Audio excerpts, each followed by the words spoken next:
Everyone loves mashed potatoes. I like to mix them with mozzarella and Parmesan cheese. I've peeled 3 russet potatoes and then cut them into about 1-inch cubes, and I'm cooking them in some salted, boiling water. In the meantime, I'm gonna get everything else prepped up. That way, once they're ready, we can mash them and get them all together. I'm gonna use half a stick of unsalted butter, and we're gonna melt the butter. With the hot potatoes, I wanna have warm butter and warm milk. It just makes it a creamier texture. That way you don't get any lumps. And I'm gonna actually measure my milk to half a cup. Whole milk. I never make them without using whole milk. All right, so we'll heat those together. In the meantime, let me grate my cheeses, because this, along with the topping, there's my grater, are the secret to these great mashed potatoes. It's regular pasteurized mozzarella that you buy at the grocery store.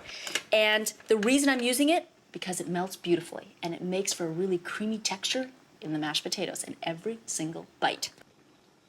Got a tower of mozzarella.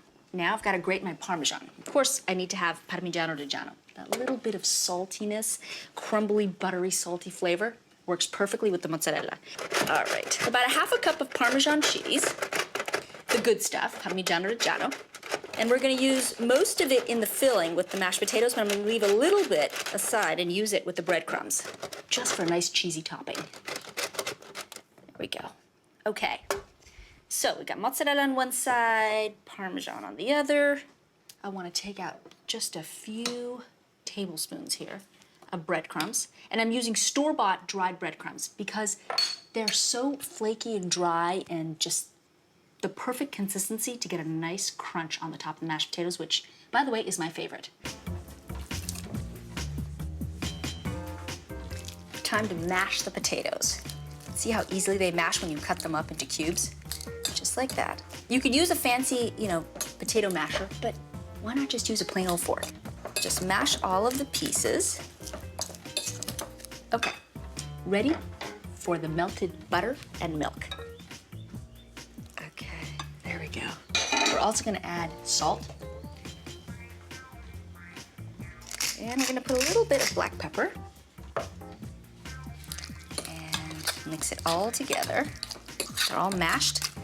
Looking nice and whipped, and they are. Now I'm gonna add mozzarella. I guess I got a little overzealous grating my mozzarella, so we'll just use some of it. And the rest I can just put in a plastic baggie, put it in the fridge, use it for pizza, use it to top pastas, anything you want. So don't worry if you over-grate the mozzarella. And then we're gonna add the Parmesan cheese. You can start to see all of the cheeses melting. Now, I'm ready to put it in my little buttered casserole dish. Okie dokie. Todd's definitely getting his mashed potatoes tonight.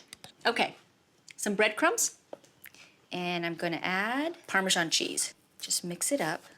The Parmesan cheese just helps give it that nice golden color on top and create that salty, cheesy crust. I'm just gonna put the breadcrumbs right over the top. Now we're gonna put it in a 400-degree oven for 20 minutes until the top is just golden brown and you got this great crust on top. Haha, I can't wait.